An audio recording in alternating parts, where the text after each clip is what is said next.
எங்க நீங்க அவமானப்பட்டீங்களோ அங்க கர்த்தர் உங்க தலையை உயர்த்தி தான் கொண்டு போவார். நெஹேமியா போய் ராஜா கிட்ட ஒண்ணுமே கேட்கல, போய் எப்பயும் போல பாத்திரத்துல ஊத்தி கொடுக்குறாரு. ராஜா கேட்கிறாரு, ஏன் நீ துக்கமுகமா இருக்க, உனக்கு என்ன வேணும்? கை உயர்த்தி சொல்லுங்க. யாருக்கெல்லாம் இந்த மனுஷங்க பேசினா ஒரு மாற்றம் என் வாழ்க்கையில் நடக்கும், அவங்க ஒரு சைன் போட்டா ஒரு உயர்வு எனக்கு கிடைக்கும், அவங்க எனக்காக ஏதாவது ஒன்று செஞ்சா த்ரூ சம் பர்சன் எனக்கு அந்த ஃபேவர் கிடைக்கலன்னு யாராவது இங்கே இருந்தீங்கன்னா கை உயர்த்தி சொல்லுங்க, ஏசப்பா எனக்கு உங்கள் கண்களில் கிருபை வேண்டும்.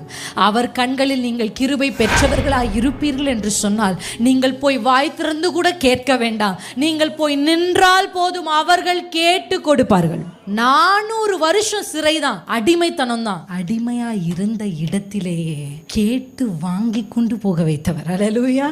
எங்க நீங்க அவமானப்பட்டீங்களோ அங்க கர்த்தர் உங்க தலையை உயர்த்தி தான் கொண்டு போவார். இந்த இடத்தை விட்டு ஓடி போயிடலாம் நினைக்காதீங்க.